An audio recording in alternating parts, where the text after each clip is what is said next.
Me acompañe a Primera de Tesalonicenses capítulo 4, ya hoy comenzamos el capítulo 4, y vamos a ver los versículos 1 al 8. Y el título de nuestro sermón en esta mañana es Llamados a vivir según el diseño de Dios. Llamados a vivir según el diseño de Dios. Así que le invito a aquel que pueda estar de pie para acompañarme a leer el texto en Primera de Tesalonicenses capítulo 4, versículos 1 al 8. Dice así la palabra del Señor.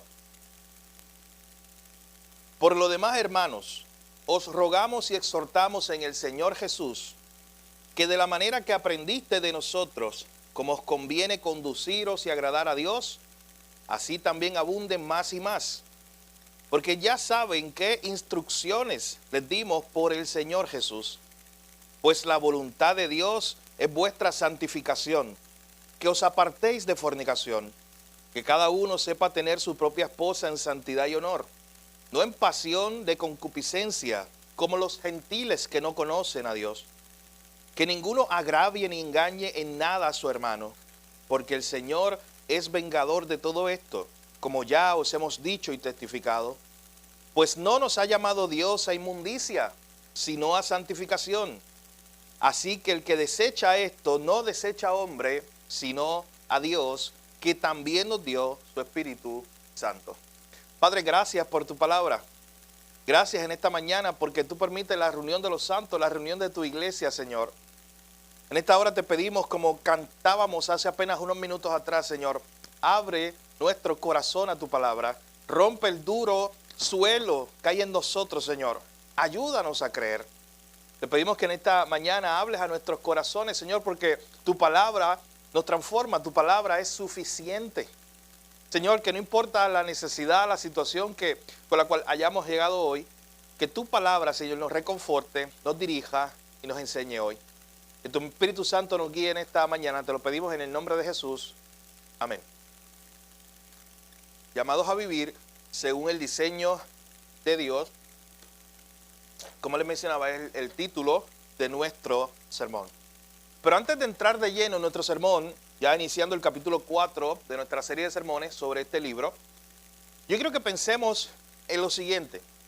¿Alguna vez has tenido algo, sea un aparato electrónico, sea un carro, algún enser de tu casa, del hogar, que tú lo tenías por mucho tiempo y tú lo estabas usando como tú creías que se usaba ese aparato, pero de momento llega un amigo o un familiar, va a tu casa y ve eso y de momento te dice, oye, tú no lo estás usando correctamente, no le estás sacando todo el uso que le podrías sacar, porque por desconocimiento no sabías que había un botoncito aquí, que había algo que tú podías hacer que te hacía la vida más fácil.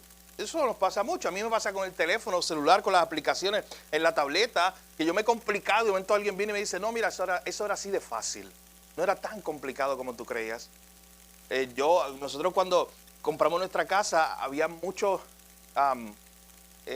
aparatos de esto, se me fue el nombre de eso, y no voy a pelear con eso ahora, para prender y apagar la luz. ¿Usted sabe lo que es? Los switch, gracias, los switch. Así que había muchos aparatos por ahí que nosotros, a muchos de ellos no sabíamos para qué eran. De hecho, llevo 6 años en la casa y hay unos que los prendo y los apago y nada prende ni nada apaga. O sea que yo no sé para qué están allí. Pero hace poco, después de varios años viviendo allí, nos dimos cuenta que en la alacena hay un botoncito secreto, que tú lo aprietas y prenden luces así para tú tener toda, si vas de noche ahí a buscar algo en la alacena, que esté todo eso iluminado. Después de como 3 años de vivir allí, una cosa así. Así que muchas veces nosotros tenemos, o nos pasa eso, o sea, no sabemos para qué se usan las cosas del todo, así que no le sacamos el provecho porque no lo sabemos. Lo mejor siempre es ir al fabricante, el que lo diseñó, porque ese sí sabe cómo se usa. Y qué bueno cuando viene alguien y te dice, mira, dame el celular, que no lo estás usando de la forma correcta, esa forma, ese enser eléctrico tal vez, no lo estás usando de la forma correcta, y te voy a enseñar. Qué bueno tener eso. O qué bueno tener el librito, el manual, para que tú le saques el jugo, como decimos nosotros, para que tú le saques todos los beneficios. Miren, en esta mañana vamos a hablar del diseño de Dios para nosotros. Porque lo que vamos a ver aquí es un llamado de Pablo a la iglesia en Tesalónica a vivir según el diseño de Dios. Y la tesis principal que Pablo quiere presentar aquí es: vivir según el diseño de Dios siempre trae bendición, porque es vivir según el fabricante. Es vivir según el que te creó, el que sabe que es lo mejor para ti, el que puso las reglas. Así que vivir según el diseño de Dios, mi hermano, siempre es de bendición para ti. Cuando tú y yo nos desviamos de ese diseño, ahí es que comienzan las consecuencias. Cuando Dios dijo, vive de esta manera, yo digo, no, yo quiero vivir de otra, ahí comienzan las consecuencias en mi vida, porque no estoy viviendo según el Creador me diseñó. Así que recuerden que Pablo le está escribiendo a esta iglesia, una iglesia pequeña, acaba de nacer, está siendo perseguida. A pesar de todo eso, es una iglesia que está creciendo. Es una iglesia que Pablo, ya vamos por el capítulo 4, y si usted nota, en los primeros 3 capítulos siempre Pablo ha tenido algo bueno que decir de esta iglesia. Pablo anima su fe, Pablo anima su amor, ellos se aman, ellos están creciendo, ellos tienen fe en medio de los problemas, en medio de las situaciones. Y Pablo oraba, así cerramos la semana pasada, Pablo hacía una oración al final del capítulo 3. Y dentro de todas las cosas que Pablo oraba para que ellos amaran más al Señor. Pablo también oraba para que el Señor le abriera las puertas, porque era el único que podía abrirle las puertas. Y Pablo oraba para que ellos terminaran bien la carrera, para que siguieran creciendo en santificación. Y esa oración que hizo Pablo al final del capítulo 3, míralo de esta manera, es como la introducción a todos los demás temas de esta carta. En los capítulos que nos quedan, el 4 y el 5, Pablo como que desarrolla esos temas. Pablo comienza a hablar un poco más de lo que es vida en santidad, vivir apartados para Dios, que es lo que vamos a estar viendo hoy. Pablo habla del amor al prójimo. O sea, Pablo, todos los elementos que utilizó en esa oración por los tesalonicenses son los elementos que él va a expandir en el resto del libro. Así que, como les decía, en esta mañana vamos a ver cómo Pablo le está escribiendo a esta iglesia joven, perseguida, una iglesia que se había convertido del paganismo, de muchas malas prácticas, y Pablo les había recordado ya lo que ellos eran antes y cómo habían dejado muchas cosas atrás. Esta iglesia en Tesalónica estaba rodeada de una cultura inmoral. Escuche bien, mi hermano, a veces usted y yo nos escandalizamos, y con razón, cuando vemos el declive moral de nuestra cultura, de nuestro país, y de los Estados Unidos, y del área de las Américas, y si usted va a Europa es peor. Pero ¿sabe qué? A veces se nos olvida que el corazón del hombre ha sido igual de perverso por todas las generaciones. Lo que ha cambiado es el acceso, la tecnología, pero el corazón ha sido perverso. Miren, cuando usted va a la antigüedad y ve y visita un museo en Pompeya y visita un museo en algún lugar de Europa o ve libros ya especializados de eso, se da cuenta de lo inmoral que era esa ciudad. Miren, no tenían revista, no tenían televisión, pero sabes que usaban muy gráficos, imágenes muy gráficas en las paredes. Eran su forma de hacer eso, eran grafitis. Moldeaban objetos también, de una forma muy inmoral. O sea, era una perversión del corazón que siempre ha estado allí. Y esta ciudad, Tesalónica, era una ciudad gentil, muy inmoral, y de momento comienzan a hacer una iglesia allí. Y por eso es que Pablo tiene que escribir este capítulo, para recordarle a estos hermanos que ellos están siendo llamados a vivir según el diseño de Dios, están llamados a vivir apartados para Dios, sino como las personas alrededor. Era una ciudad muy pagana, muy perversa, donde había mucha inmoralidad. No solamente había inmoralidad sexual, eso era rampante. Incluso, miren, véanlo de esta manera. Hoy nos escandalizamos por el acceso que tienen las personas a pornografía en su celular. Pero piénselo de esta manera. Hoy no tenemos algo que había en esa época que era muy natural. Y es que los templos estaban asociados a la prostitución. O sea, era como la norma. Era lo que todo niño y niña pequeñito iba creciendo, iba diciendo, pues esto es normal. Estas aberraciones sexuales, esto es la norma. ¿Sabes que cuando interrumpió el cristianismo en el mundo romano, empezó a quebrar todo eso? Empezaron a cambiar las cosas. Uno de mis libros favoritos de los pasados años se llama El Destructor de Dioses. Mira ese nombre que extraño. lo escribió un erudito del Nuevo Testamento llamado Larry Hurtado. Y ese autor dice, ¿sabes qué? El cristianismo fue el destructor de todos esos dioses paganos en un sentido. Porque cuando llegó la fe cristiana, especialmente el Imperio Romano, las cosas empezaron a cambiar. Esos templos dedicados a la prostitución empezaron a cerrarse. ¿Tú sabes qué hacían cuando tenían tantos y tantos y tantos bebés, las mujeres? La mayoría de ellos, si era práctica, los ponían en la primera esquina que encontraban y los dejaban allí a morir. Ni siquiera que los llevaban a un lugar.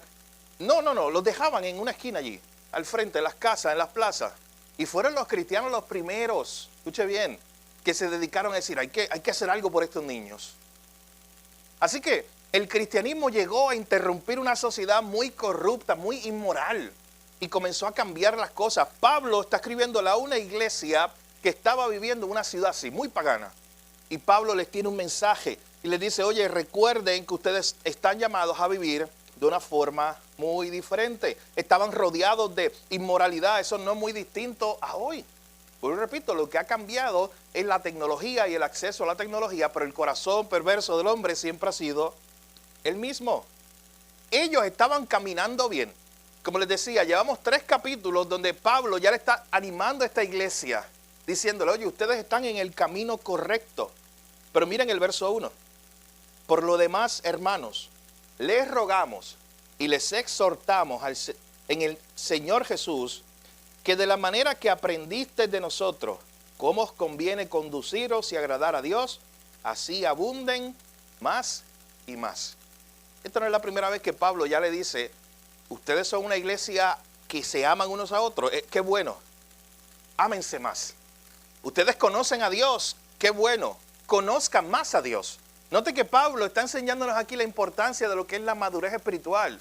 O sea, que siempre hay oportunidad para seguir creciendo en el Señor. Abunden más, crezcan más en el Señor. Como decíamos la semana pasada, no llega un punto donde tú dejas de crecer o ya no necesitas madurar en tu fe. Siempre hay espacio para amar más, siempre hay espacio para conocer más a Dios. Así que como veremos en esta mañana, mis hermanos, la vida cristiana no solo se trata de comenzar bien, sino de crecer en santidad continuamente hasta el final. De vivir según el diseño de Dios hasta el último día de mi vida. Así que acompáñenme a ver estas 4 verdades que encontramos en este pasaje relacionadas a este tema. En primer lugar, y ya empezamos con ese verso 1, en primer lugar, los versículos 1 y 2, fuimos separados para agradar a Dios. Fuimos separados para agradar a Dios. Este es el primer recordatorio que Pablo quiere hacerle a esta iglesia en Tesalónica. Ustedes fueron separados para agradar a Dios. Y noten cómo comienza, les exhortamos, les rogamos en el nombre del Señor, que de la manera que ustedes aprendieron de nosotros, como os conviene conducirse y agradar a Dios, así abunden más y más. Lo primero que Pablo comienza a hablar es de la importancia de que ellos vivan vidas que agraden a Dios. Mi hermano, la meta del creyente, Pablo le está recordando a esta iglesia, no es agradarse a ellos mismos. La meta del creyente no es agradar a la cultura. La meta del creyente no es agradar a los amigos, a la familia. La meta del creyente al final de cuentas es agradar a Dios por encima de todas las cosas. Y eso es lo que Pablo quiere hacer aquí. Le dice a ustedes, ya nosotros les hemos enseñado, ustedes aprendieron de nosotros cómo ustedes deben vivir, cómo ustedes deben conducirse, cómo ustedes deben procurar siempre agradar a Dios. Y ser agradable a Dios, mi hermano, es lo mismo que decir vivir para la gloria de Dios. Es la misma idea. Ser agradable a Dios significa vivir para la gloria de Dios. Y noten que esta no era la opinión de Pablo, no es un consejo de Pablo. Pablo le está diciendo que él le está hablando con la autoridad del Señor. Miren el verso 2. Porque ya ustedes saben qué instrucciones les dimos por el Señor Jesús. Este mismo verso en otras traducciones dice, ya ustedes saben cómo nosotros le hemos hablado con la autoridad de nuestro Señor. Así que el Señor ya les había hablado, ya les había mostrado, ya les había dado el diseño. Mírenlo de esta manera. Pablo le está diciendo, ustedes tienen el manual de instrucciones de cómo vivir. Eso es lo que Pablo le está diciendo. Ustedes tienen la guía, ya Dios se la dio en su palabra. Ahora les toca a ustedes vivirla. Hermano, todos tenemos la palabra de Dios, todos tenemos acceso a ella. La parte crítica y muchas veces la parte complicada es vivirla. Había un autor hace mucho tiempo, el siglo pasado, que decía que la parte de la Biblia, de todos esos 66 libros, 1189 capítulos que tiene la Biblia, él decía, la parte de la Biblia que más tú crees es la que practicas. Tú puedes decir, sí, yo creo en la Biblia entera, pero decía este autor, pero la parte de la Biblia que más tú crees es la que vive, es la que practica.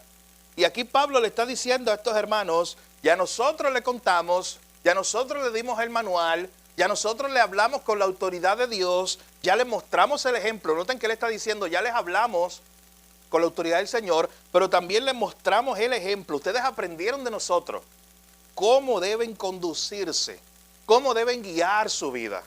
Y que su vida debe ser una vida de agrado a Dios, porque fuimos separados para agradar a Dios. La pregunta que tenemos que estar haciéndonos todo el tiempo no es qué quiero yo, sino qué le agrada a Dios.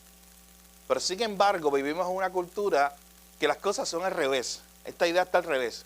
La primera pregunta es ¿qué quiero yo? O cómo yo puedo vivir una vida de deleite para mí. O cómo yo vivir para agradarme a mí mismo. Mis hermanos, el Señor nos invita, como invitó a la iglesia en Tesalónica en estos primeros 2 versos, a recordar que fuimos apartados con el propósito de agradar a Dios. Pregúntate en esta mañana si tú consideras esto antes de tomar cada decisión. Cada decisión que tú vas a tomar en tu vida, te haces esta pregunta que sirve como un filtro. ¿Esto le agrada a Dios? ¿O eso no es una pregunta que está en tu mente cuando tú vives tu día a día? Cada vez que yo voy a hacer algo, me estoy preguntando, ¿le agradará esto a Dios? O me estoy preguntando, ¿le agradará esto al grupito que yo quiero agradar? Para caer en ellos, en un estatus social como ellos. ¿Le agradará esto a una persona u otra? No. Por encima de eso, la pregunta es, ¿le agrada esto a Dios? ¿Estoy viviendo una vida que le agrada a Dios? Así que lo primero que tenemos que preguntarnos y recordar, mis hermanos, fuimos separados para agradar a Dios, y Pablo le está diciendo, nosotros le modelamos cómo conducirse, cómo agradar a Dios, y nosotros le dimos la introducción de la palabra de Dios. Ustedes tienen la autoridad, ustedes tienen la palabra, ahí pueden conocer cómo vivir según el diseño de Dios. En otras palabras, si estás viviendo fuera del diseño de Dios en alguna área de tu vida, no es por falta de conocimiento, porque la guía la tiene, la guía de manual de cómo conducir tu vida. Así que es lo primero que Pablo quiere recordarle a estos hermanos. En segundo lugar, vea conmigo el verso 3. Específicamente, ¿cuál es la voluntad de Dios para nuestra vida? ¿Cómo es que Pablo les recuerda a estos hermanos no solamente que ellos fueron separados para agradar a Dios, para vivir para Dios, sino que en segundo lugar, Pablo les recuerda que la voluntad de Dios para su vida ya está establecida, ya está mostrada. Es que sean santos, es que sean separados, es que vivan de forma diferente. Miren el versículo 3. Pues la voluntad de Dios es vuestra santificación, que os apartéis de fornicación. Y ese término fornicación incluye cualquier pecado, específicamente en ese contexto de inmoralidad sexual. ¿Y por qué esto es importante? Vuelvo y repito, porque la ciudad donde esta iglesia estaba, mi hermano, estaba bien perdida en esos pecados. Y Pablo le está como animando, como abriendo los ojos, como diciéndole, mira, esta ciudad se conoce por ese tipo de perversiones, pero ustedes no deben ser así, porque la voluntad de Dios para ustedes es que sean santos, es que sean apartados para Dios. Ustedes recuerdan a Pedro en 1 de Pedro 1, cuando Pedro le recordaba a la iglesia y le decía que nosotros somos ahora la nación santa. Miren, muchas veces tú y yo cuestionamos a Dios incluso, o damos muchas vueltas tratando de entender cuál es la voluntad de Dios para mi vida. Y eso está bien, buscarla en la palabra. Pero sabes que ya hay cosas que Dios reveló en su palabra que son la voluntad de Él para tu vida, y muchas veces no las estamos cumpliendo. Como si yo te dijera, mira, yo quiero que tú vivas de esta manera. Ya esta es mi voluntad revelada para ti. pero tú todavía estás por ahí dando vueltas en muchos otros asuntos que no es que no sean importantes. Pero piensen por un momento, Pablo ya le está diciendo a estos hermanos, ya Dios les ha mostrado cómo vivir. Ya Dios les ha mostrado que ustedes deben estar apartados del pecado, que ustedes deben estar consagrados a Dios y de que ustedes deben vivir según el diseño de Dios. Miren, en el Antiguo Testamento, todas las cosas que se le llama santas, ¿sabe por qué era? Porque era apartado para Dios. Porque su uso era para Dios. Y usted ve el libro de Levítico, de Éxodo, y ve todos los elementos, las cosas que se usaban en el tabernáculo y luego en el templo. Y dice, y tal cosa era santa, y tal cosa era santa. No porque era santa en sí misma, era porque era apartado para Dios, era separado para Dios. Y escuche bien, mi hermano, la idea del Antiguo Testamento especialmente es que si algo era separado para Dios, era para uso exclusivo de Dios. O sea, en otras palabras, la Biblia cuando asume y presenta esta idea de que tú también eres separado para Dios, es que eres uso exclusivo de Dios o que le perteneces exclusivamente a Dios. Y es por eso el debate de Pablo en Romanos cuando dice, ¿para qué yo estoy usando mis miembros, mi cuerpo? ¿Lo estoy usando para Dios o para la carne o para mí mismo? Porque si yo soy santo, santificado, se supone que yo fui separado para Dios. Que ahora mi mente la use para Dios, que ahora mi cuerpo incluso lo use para Dios. Y esa es la pregunta que tenemos que estar haciendo. Todo en el Antiguo Testamento y en la Biblia en general, todo lo que era santificado era apartado para el uso de Dios. ¿Ves tu vida de esa manera? ¿Ves tu vida como Dios te tomó, te sacó, te apartó para que vivas para Él? No para que vivas miti. No para que vivas a tu manera y a la de Dios. No para que vivas 3 días de la semana a tu manera y 4 días, incluyendo el domingo, vivir a la manera de Dios. No, mi hermano. Vives a la manera de Dios. Bueno, ¿recuerdan a Santiago? Santiago llegó a decir, oye, es que no podemos ser amigos del mundo y amigos de Dios. Eso no existe. Porque si somos amigos del mundo, somos enemigos de Dios. Así que aquí no hay tal cosa como una doble aplicación o como yo dedicar mi vida unos días a Dios y unos días al mundo. Ser apartado para Dios significa literalmente vivir exclusivamente para Dios. Pregúntate en esta mañana, ¿ves tu vida de esa manera? Como que Dios te apartó para Él, solo para Él y nada más que para Él. Así que Pablo está recordándole a estos hermanos y le dice, esta es la voluntad de Dios. Esto es lo que quiere Dios de ustedes.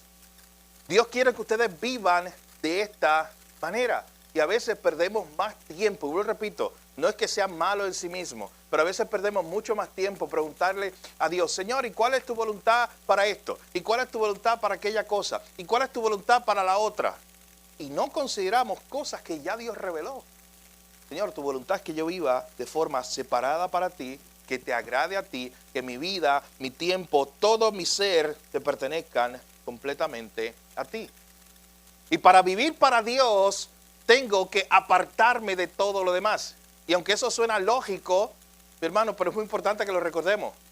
Para vivir para Dios, tengo que apartarme de algo, del mundo.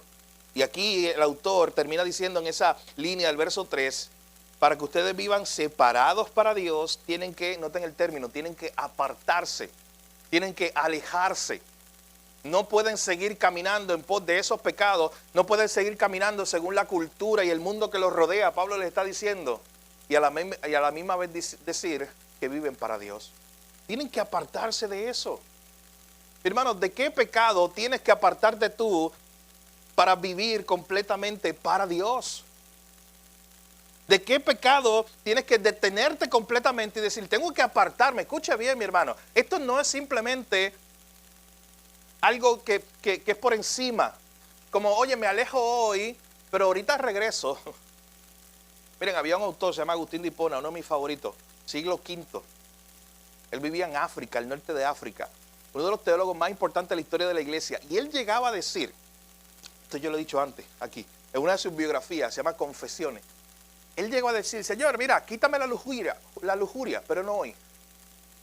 Señor, quítame este pecado, pero hoy no. Tal vez quítamelo mañana, Entonces es esta idea de, sí, me voy a apartar de este pecado, pero es solamente momentáneo. Porque ahorita quiero regresar a él. Porque ahorita quiero volver a ese lugar. No, mi hermano, el creyente, por el poder del Espíritu Santo, y me estoy adelantando al verso 8, pero el creyente, por el poder del Espíritu Santo, tiene el poder, no en él, en Cristo, para apartarse para siempre del pecado. Puede hacerlo. Puede decirle adiós, puede cortar. Puede literalmente decirle, ya ese pecado no me domina, me tienta, pero no me domina. Y escuche bien, aquí en este mundo, ninguno de nosotros, lo sabemos, la santificación no va a estar completa aquí. La lucha seguirá, resbalones habrá, pero la idea es que ya yo me aparté de ese pecado. Antes yo lo abrazaba, antes yo ponía la alarma para ir a pecar. ¿Sabes que estoy incluso usando una imagen bíblica? Claro, no era la alarma, pero dice la Biblia en Proverbios que el impío se acuesta pensando cómo va a pecar al otro día. Eso dice el libro de Proverbios. El impío en su cama está allí pensando, diciendo, oye, acabo de pecar y como el pecado me gusta tanto, ya estoy planificando cómo voy a pecar más. Esa es la descripción que da la Biblia del impío. Pero sin embargo, el que está en Cristo es apartado. Dice, ese se aparta, ese ya no abraza más el pecado. Ese ahora tiene algo más hermoso que abrazar, que es Cristo. Ese sale corriendo a Cristo. La voluntad de Dios es que tú vivas para Él, exclusivamente para Él, mi hermano. Dios te quiere recordar en esta mañana que Él te compró con su preciosa sangre y es para que vivas para Él, no para que sigas viviendo para ti, ni para los demás, ni para el mundo, ni para la cultura. Si Dios te compró, es para que vivas para Él. Pablo quiere recordarle esto a esta amada iglesia. La voluntad de Dios es que vivan apartados, santos para Él, y que se aparten de todo pecado. Noten conmigo esta idea que comienza a plantearse ahora desde el verso 3 hasta el 7.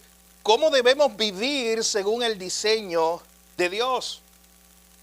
¿Cómo debemos vivir según el diseño de Dios? Esta idea va a recorrer todos estos puntos desde el 3, que ya lo vimos, hasta el 7.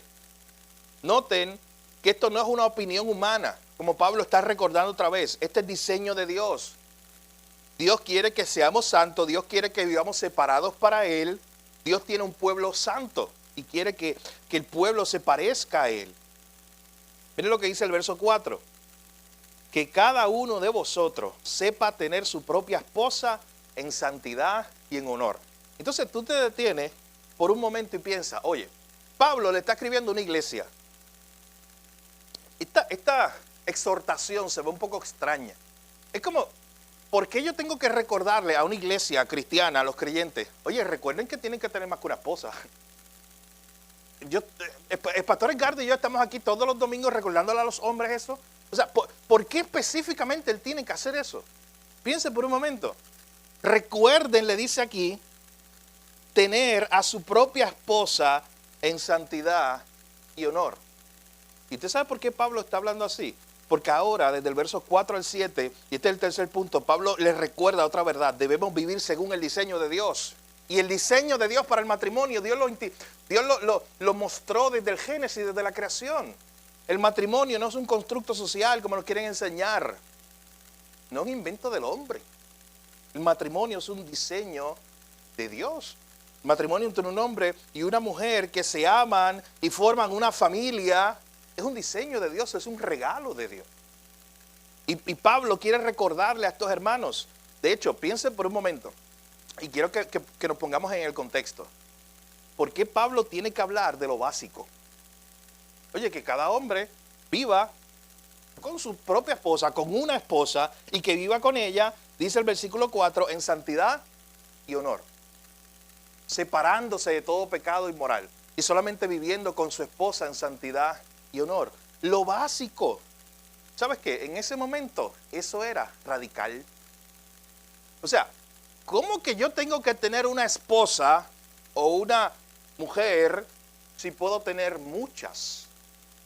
Si yo puedo ir al templo, porque era la cosmovisión de la gente, y hoy estar con una y mañana con otra y no tener ninguna restricción. Eso era el contexto. Así se vivía en la época. Así que escuche bien, esto fue radical. Decirle, no, hey, cuidado, ustedes son creyentes, ustedes tienen ahora la mente de Cristo, ustedes viven apartados para Dios, separados para Dios, se apartaron del pecado. Miren cómo deben vivir ahora. El diseño de Dios es este: una esposa y vivir con ella en santidad y honor. Esto era un mensaje radical. Escuche bien, todos los hombres que vivieron y se criaron en Tesalónica, ninguno había escuchado esto. No había una ética en la ciudad de Tesalónica que decía, sí, el matrimonio tiene que ser solamente con una mujer. O tienes que dedicar el resto de tu vida a una sola mujer, a una sola esposa. No existían leyes que promulgaban la monogamia, como incluso existen en nuestros estados o en nuestros gobiernos. Eso no existía. Y por eso, vuelvo y repito, escuche bien, esto es un mandamiento radical. Ustedes vivan para Dios. Pero al final de cuentas están simplemente regresando al diseño de Dios. Miren, yo les decía al inicio que cuando usted mira alrededor y dice, oye, la iglesia de Tesalónica estaba rodeada de inmoralidad por todas partes. Y un mensaje como este de vive para la gloria de Dios, vive separado para Él, apártate del pecado, y a los hombres vivan con una sola mujer, con respeto y santidad, suena radical. Pero piénselo, no estamos muy lejos de esa realidad tampoco nosotros. No es radical hoy cuando tú crías a un joven, especialmente un joven varón en este contexto que estoy hablando, y le enseñas esto, y le enseñas, oye, tienes que vivir para Dios en santidad, tienes que separarte para Él, apártate del pecado, y no vas a ser el nene de las nenas con 10 mujeres. Vas a orar porque Dios te envíe la sierva del Señor, el regalo de Dios para tu vida. Y te vas a entregar a ella, así como ella se entrega a ti. Y vivirán juntos para honrar a Dios. Eso es un mensaje, mi hermano, que se escucha loco para el mundo. Es más, ¿sabes qué? Bueno, y no estoy exagerando si digo que ya hay gobiernos que a eso le llaman maltrato. Porque si yo crío a mi hijo así, incluso el Estado en algunos países quiere introducirse, y eso puede venir para aquí muy pronto, quiere introducirse para que si yo le enseño a mi hijo, yo le estoy enseñando un fundamentalismo religioso muy extremo. De hecho, nos ponen ahí a la misma par de decir, somos extremistas religiosos, así como los islámicos, así somos nosotros. Así nos ponen. Sin saber ni qué dicen. Pero piense por un momento, es radical. Un hombre de una sola esposa, ¿eso es radical? No es la moda.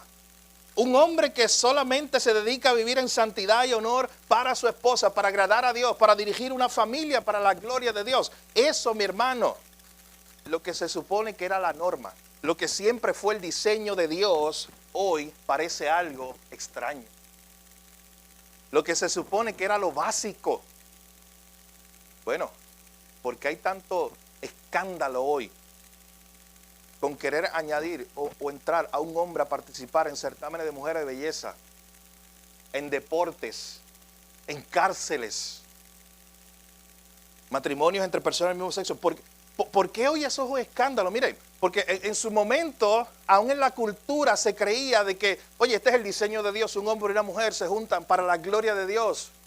Pero escuche, tenga cuidado, especialmente Dios guarda a nuestros hijos, los que están creciendo hoy, porque ya tú estás formado en este tema. Tú puedes cambiar tu opinión, pero ya tú tienes una cosmovisión. O sea, escucha bien, todos los que estamos aquí ya nacimos en un mundo donde era hombre y mujer.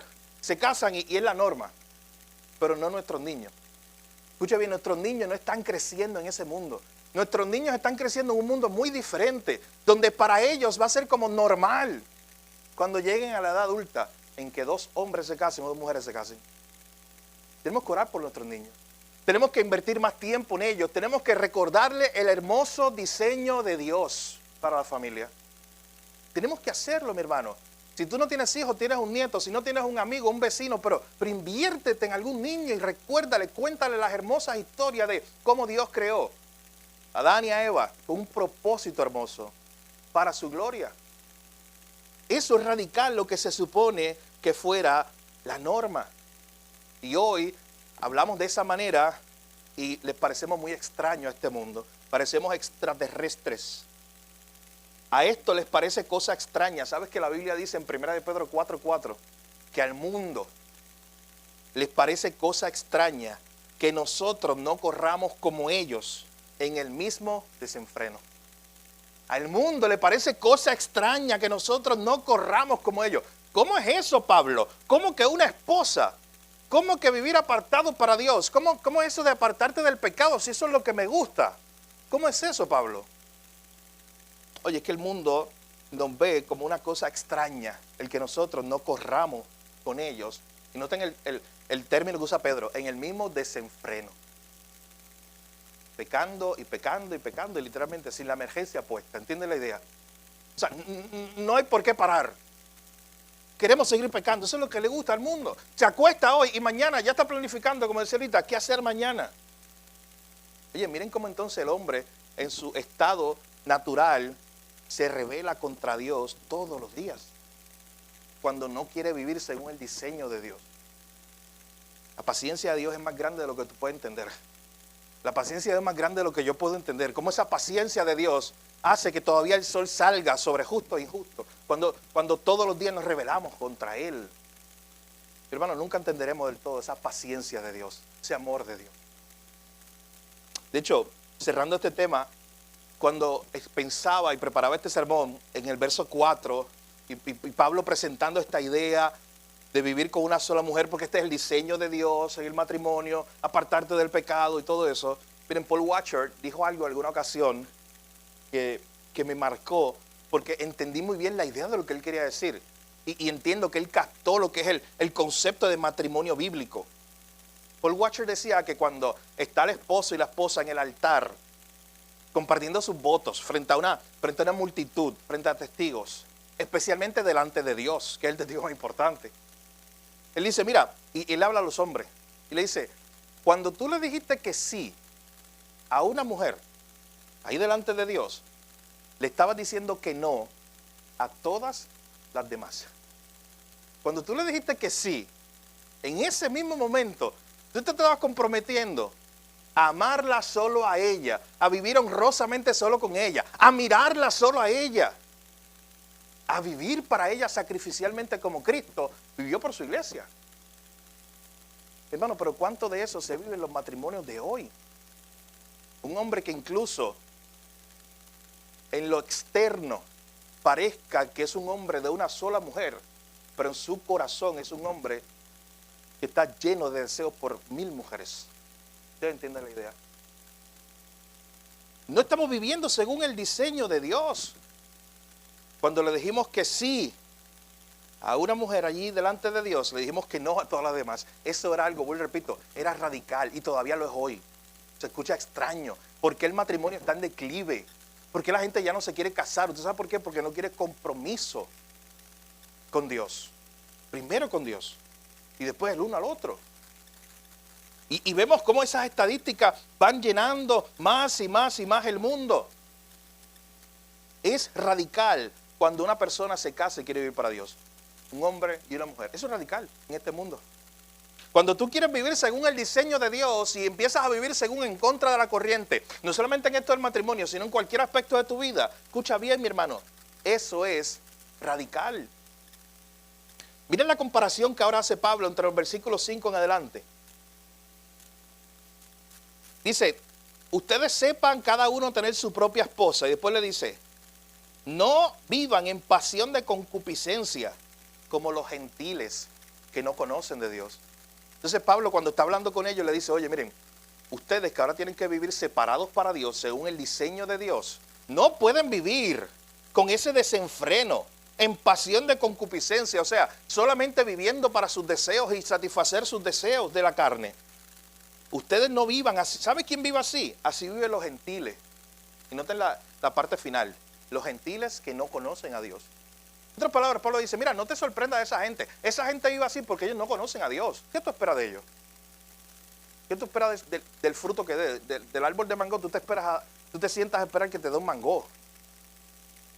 Eso es lo que tú esperas. Porque eso es lo que hay en su naturaleza. Oye, pues esta gente que vive en ese desenfreno, dice, ellos no conocen a Dios. Pero noten el estándar que entonces Pablo está diciendo, oye, pero tú sí. Tú no tienes excusa. Pablo le está diciendo a la iglesia, pero tú sí conoces a Dios. Tú sí conoces porque ya nosotros te hablamos y te mostramos a Cristo. Y te mostramos lo que Cristo hizo en la cruz para morir por tus pecados, perdonar tus pecados y que ahora vivas para Él, exclusivamente para Él, apartado para Él. Tú sí conoces a Dios. Y el que conoce a Dios tiene que vivir diferente. El que conoce a Dios se le tiene que notar en su vida. De alguna manera tiene que haber un cambio, mi hermano. Y Pablo dice, esta gente no conoce a Dios. Esta gente están dominados por su concupiscencia. Esa palabra es como de domingo. Mira, tradúzcala de esta manera. Pasiones desordenadas. Es la misma idea. Esta gente vive dominadas por pasiones desordenadas. Esta gente sigue el modelo del mundo. Su estándar es el deseo. Ellos viven para agradarse a sí mismos todo el tiempo. Ellos actúan así porque no conocen a Dios. Oh, mi hermano, pero el que conoce a Dios, el que dice conocer a Dios, ese debe vivir de una forma diferente. Ese debe vivir con pureza, con honor. Ese debe vivir apartado para Dios en santificación, apartándose de todo pecado todos los días. Miren esa comparación que hace Pablo aquí. El que yo conozca a Dios se va a demostrar por la forma en que yo vivo. Noten que el autor continúa diciendo, miren el verso 6, que ninguno agravie ni engañe en nada a su hermano, porque el Señor es vengador de todo esto, como ya les hemos dicho y testificado. ¿Ustedes se dan cuenta que hasta aquí por lo menos 3 veces Pablo le está diciendo, ya nosotros le dijimos, ya nosotros le modelamos, ya nosotros le hablamos con la autoridad del Señor? 3 veces ha dicho lo mismo, la misma idea. En otras palabras, Pablo está diciendo, ya ustedes tienen el manual de cómo vivir según el diseño de Dios en medio de una generación tan perversa. Ya ustedes saben o deben saber cómo vivir delante de Dios. Que ninguno agravie ni engañe en nada a su hermano. No seas de ocasión de caer para tu hermano en nada, es lo que está diciendo Pablo, especialmente en pecados relacionados con lo que habló en el versículo 3. Miren, Dios se toma tan en serio su santidad que dice la parte segunda del verso 6, porque el Señor es vengador de todo esto. Escuche bien, Dios toma muy en serio este asunto. No tengamos en poco la palabra, como veremos en la última parte de nuestro texto. Dios no toma en poco su santidad. Dice que es que Dios, en otras palabras, Dios es el que se encarga al final de traer las consecuencias sobre aquellos que no están viviendo según su diseño. ¿Tú sabes cómo la palabra lo describe? Ellos están acumulando ira. Eso es muy fuerte. O sea, todos los días ellos pecan y pecan y pecan, no se arrepienten, y la idea es que están acumulando ira para el último día. Pero Dios toma esto muy en serio. Dios algún día traerá las consecuencias de aquellos que quieren deshonrar a Dios, que no quieren vivir para Dios, que no quieren agradar a Dios, que se quieren agradar a ellos mismos. El versículo 7, Pablo otra vez recuerda lo que venía diciendo desde el verso 3. No nos ha llamado Dios a inmundicia, sino a santificación. Pablo quiere como que recordarle otra vez, pero recuerden, amada iglesia, Dios no nos llamó a inmundicia. Y eso es una palabra bien fuerte en el contexto religioso, porque lo inmundo era en la Biblia lo que estaba siempre apartado de Dios. Lo inmundo era lo que tenía que estar fuera del campamento en Israel. Lo inmundo era lo impío, lo sucio, lo que no agradaba a Dios, lo que estaba lleno de pecado.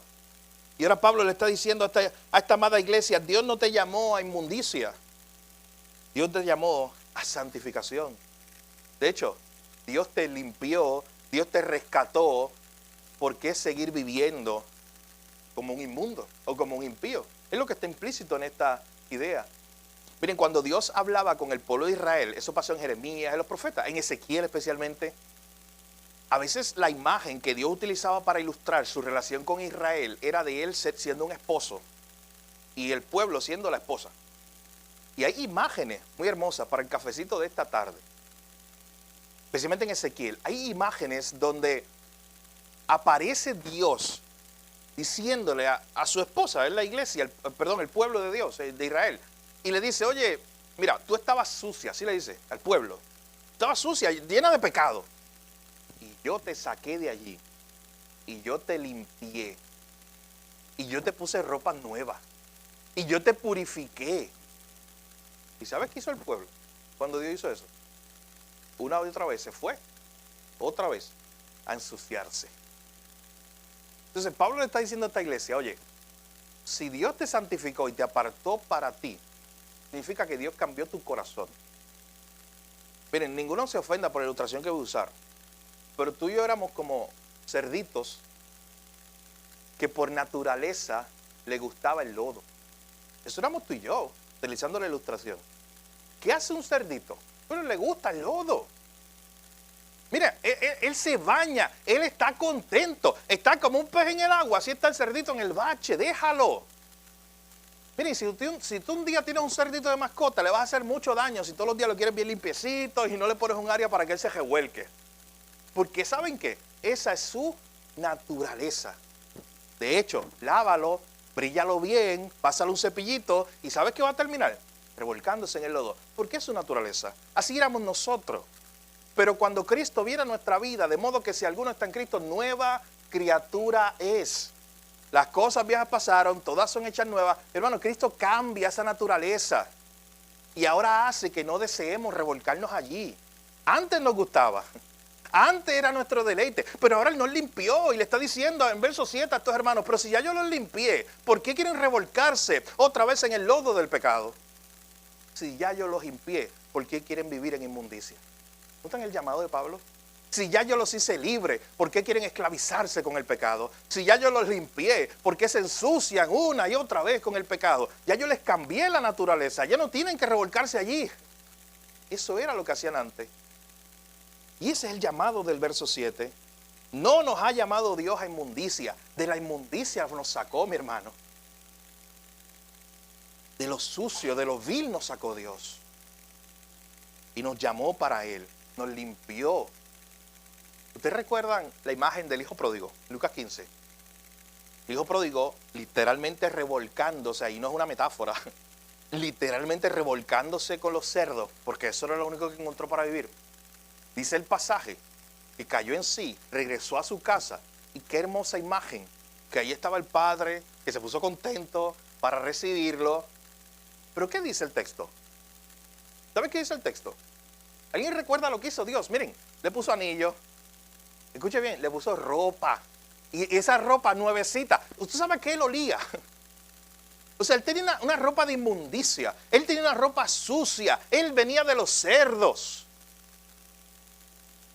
Eso no importó, el padre lo limpió y le dio una ropa nueva y le recordó la identidad que ahora tenía. Tú eres mi hijo, usa la ropa que usan mis hijos. Mis hijos no usan ropa de inmundicia, mis hijos usan esta ropa, ropa limpia. Y esa es la imagen que está ahí, mis hermanos. Y vuelvo y repito, porque el verso 7 es clave. Dios no nos llamó a inmundicia. De ahí nos sacó, de ahí nos limpió. Nos ha llamado a santificación. Nos ha llamado a vivir para Él. Él ya nos limpió. Vivamos de esa manera para Él. Este pasaje termina el verso 8 con nuestro último punto. De estas cosas que Pablo le está recordando a la iglesia en este pasaje, vamos a recordarla. Número 1, Pablo le recuerda, fuimos separados para agradar a Dios. Número 2, Pablo les recuerda que la voluntad de Dios es eso mismo, la santificación, en el que se aparten del pecado. Número 3, debemos vivir según el diseño de Dios. Pero miren lo último que Pablo le dice a estos hermanos antes de terminar en el verso 8. Es como una advertencia. El verso 8 es una advertencia y a la misma vez es una esperanza. En la primera parte del verso 8, Pablo les dice, así que el que desecha esto, no desecha a hombre, sino a Dios. El que desecha esto, el que escuche este mensaje y diga, no, yo me quiero seguir revolcando en la inmundicia porque eso es lo que me gusta. No, tú estás diciendo que vivamos los hombres con una sola mujer y no, pero es que a mí me gusta estar allá en la plaza pública, en los templos. A mí me gusta esa vida inmoral. Pablo dice, cuidado, el que desecha esto, esta enseñanza, este llamado a vivir para Dios, el Dios que te limpió y te santificó, no está desechando a los hombres. Pablo termina aquí diciendo, esta no es nuestra opinión. Pablo termina diciendo, está desechando a Dios. Miren, cuando tú y yo hablamos del matrimonio entre un hombre y una mujer como diseño de Dios, escuche bien, el que desecha eso, no está desechando a los hombres. No te está desechando a ti cuando des esa opinión. A ti se pueden burlar, pueden hacer lo que sean contra ti, pero al final está desechando, se está levantando en contra, se está rebelando, es contra Dios, contra el que nos diseñó. ¿Cómo vivir en contra de aquel que nos diseñó? El que desecha esto no desecha a hombre, sino a Dios. Tú sabes que en la Biblia Dios fue el primero en decir que algo era bueno y que algo era malo. No fue Adán el que comenzó a hacer juicios morales y de ética y decir, oye, yo decido, imagínense eso, que Adán fuera el responsable de decir, yo decido lo que es bueno y lo que es malo. No fue Adán. Antes de Adán, el que decidió y empezó a decir, esto es bueno y esto es malo, ¿quién fue? Fue Dios. De hecho, Adán no estaba ni en escena por ahí, cuando ya Dios dijo, esto es bueno, cuando creó las cosas, desde el primer día. Desde los primeros días que Dios crea algo y decía, esto es bueno. De hecho, lo primero que Dios vio malo, ¿saben qué era? Que el hombre estaba solo. Miren si esto es diseño de Dios el matrimonio. Que lo primero que Dios vio que no era bueno, era que el hombre estaba solo. Así que le hizo su ayuda idónea para formar el matrimonio, para formar una familia que le glorificara a Él. Fue Dios el que empezó a ejercer esa autoridad de decir lo que es bueno y lo que es malo cuando Adán no estaba por todo esto. Pero ahora tú y yo queremos que Dios no hable, que Dios no emita juicios morales, y digo tú y yo en sentido general, el mundo, que Dios no emita juicios morales y que seamos nosotros los que determinemos la verdad. Que sea yo el que determine lo que es bueno y lo que es malo, que sea yo el que determine que si me puedo casar con un hombre, con una mujer, con esto, aquello, que sea yo simplemente. Y no vivir bajo la autoridad de Dios. Mi hermano Pablo les está recordando a estos hermanos que esto es diseño de Dios, no opinión humana, no es una postura de la cultura, no es ni siquiera una preferencia religiosa. Cuidado con eso, porque yo he estado en contextos donde literalmente se me ha dicho, oye, tu preferencia religiosa es que te casaste con una mujer. Pero eso por preferencia religiosa, no. Yo con convicción tuve que decirle, no, esa es como tú lo ves en mi religión, pero yo lo veo desde la perspectiva que es por la autoridad del que te creó y el que me creó a mí. No tiene él la autoridad para decirme qué hacer, si fue el que me creó. Para decirme lo que es bueno y lo que es malo. Y Pablo le dice, el que desecha esto está desechando a Dios porque esto viene de la autoridad de Dios. Pero sabes que antes de terminar este pasaje, Pablo da una esperanza que a veces se pierde ahí en el versículo 8. Pablo los está llamando a vivir en santidad. Pablo los está llamando a apartarse del pecado. Pablo les está diciendo, no sigan, ¿por qué vivir en inmundicia? ¿Por qué ensuciarse si ya Dios les dio las ropas nuevas de hijo y Dios los limpió? Y para que ninguno allí en la iglesia se volviera loco pensando, ¿y cómo yo hago esto? Porque es bien difícil vivir así, en medio de una generación tan perversa. Pablo termina diciendo en el versículo 8, así que el que desecha esto no desecha a hombres sino a Dios. Mire lo que dice al final, esa es la esperanza que también nos dio de su Espíritu Santo. Hermano, esta iglesia podía vivir apartada para Dios, porque Pablo le está recordando, ¿sabes qué? Dios te dio el Espíritu Santo. Y el Espíritu Santo comienza a traer fruto en tu vida, amor, gozo, paz, paciencia, benignidad, bondad, fe, mansedumbre y templanza, que es dominio propio. Así que ese fruto del Espíritu Santo se empieza a ver en tu vida.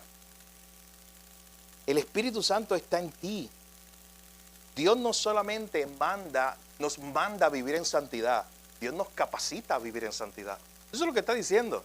Esto no es simplemente el mandato de Dios, oye, sé santo, arréglate como pueda. No, mi hermano, ese santo, mi Espíritu Santo está en ti. De modo que no tenemos excusa. El mismo Dios que exige santidad es el mismo Dios que obra en nosotros por su Espíritu, mi hermano, para que podamos vivir en santidad. Tenemos que examinar nuestras vidas en esta mañana y pensar, ¿estoy viviendo para agradar a Dios? ¿O estoy viviendo para agradarme a mí mismo? ¿Estoy consciente de que fui comprado por la sangre preciosa de Jesús y que ahora vivo o debo vivir exclusivamente para Él? ¿O mi vida se va entre el mundo y lo que le pueda dar a Dios? ¿Procuro agradarle a Dios o vivo para agradarle al mundo, a los que me rodean? Mi hermano, en esta mañana este pasaje nos ha recordado que fuimos separados para agradar a Dios, que debemos vivir según el diseño de Dios, no el del mundo. Que este llamado viene de autoridad divina, del Creador, del que lo diseñó todo. No es una opinión humana. Y que Dios mismo es el que nos capacita, nos dio su Espíritu Santo para que podamos vivir para Él. Mi hermano, qué gran bendición es esa. Miren, míralo de esta manera. Jesús nos dijo, este es el camino que hay que seguir. Vente, yo voy contigo. Eso es muy diferente a que Jesús dijera, mira, este es el camino de la santidad. Tú tienes que caminar por aquí, te da el primer empujoncito. Oye, pero sobrevive como puedas en el camino. Trata de vivir para mí. No, mi hermano. ¿Sabes qué? Si Dios hubiera hecho eso hubiera sido gracia. Oye, porque nos sacó del mundo y por lo menos nos puso en el camino de la santidad. Pero aún la gracia es más grande cuando recordamos lo que dice al final del verso 8. Que nos puso en el camino de la santidad para vivir para Él, nos separó para Él. Escuche bien, y Él va con nosotros. Entonces Dios no nos está llamando a vivir en contra de la corriente de forma sola, sin la asistencia de Él, sin el poder de Él. Pero hermano, lo que dice al final del verso 8 es que tú, si eres un hijo de Dios, tienes el Espíritu Santo en ti, el poder de Dios para vencer el pecado, para luchar contra el pecado, para vivir en santidad. Veámoslo siempre de esa manera. Dios nos mostró el camino por donde deberíamos andar, pero luego nos dijo, yo voy contigo y voy a caminar ese camino contigo. Y aún así nosotros luchamos con Dios muchas veces. ¿En cuántas áreas de nuestra vida? Aún así nosotros luchamos para no caminar en ese camino. Y Dios nos dice, sí, camina en este camino. Este es el camino que tienes que caminar. ¿Y cuántas veces nos queremos desviar? Queremos virar para atrás. ¿Cuántas veces nos pasa con el pueblo de Israel, mi hermano? Dios hizo grandes cosas. Dios los salvó. Dios los sacó de Egipto. ¿Y saben lo primero que dijeron? Cuando las cosas se puso difícil un día. Oye, queremos volver a Egipto. Queremos virar. O sea, Dios los puso en el camino correcto y ellos estaban diciendo, no, queremos virar. Hermano, así es nuestra naturaleza. Pero qué bueno que tenemos el Espíritu Santo de Dios. Hermano, tú fuiste diseñado para vivir en santidad, separado para Él, para su gloria. Miren, nosotros cantamos hace poco, y si el grupo está aquí, yo le voy a pedir que venga a cantar esa canción nuevamente. Hace un ratito cantamos esto. Cuando llegue al final, estos labios dirán, no soy yo, sino Cristo en mí. ¿Quiere el Señor ayudarnos, mis hermanos? ¿Quiere el Señor ayudarnos verdaderamente a poder llegar ese día y decir lo mismo? Cuando llegue al final, estos labios dirán, no soy yo, sino Cristo en mí. Cristo me separó, me santificó, me compró con su sangre, ahora vivo para Él, ahora vivo en su camino. Él me sostiene, Él me dio su Espíritu Santo. No soy yo, sino Cristo en mí. Quiere el Señor ayudarnos, mis hermanos, a no vivir como los gentiles, decía el pasaje. Ellos no conocen a Dios, pero tú sí. Que si tú conoces a Dios, se empieza a revelar en tu vida, se empiece a ver. Esto va a parecer extraño al mundo. Esto va a parecer muy, muy raro para el mundo. Pero al final tú estás viviendo para la gloria de Dios. Estás viviendo para algo más grande. Mi hermano, que el Señor nos ayude en esta mañana a recordar que fuimos separados para Él. Que tenemos que vivir según su diseño para su gloria por el resto de nuestros días. Así que permítame orar. Cantemos esta alabanza juntos como iglesia. Mientras usted la canta, piense genuinamente en esa gran verdad. No soy yo, sino Cristo en mí. Que cada día yo pueda morir más a mí y que Cristo se vea reflejado en mi vida. Padre, gracias por tu palabra.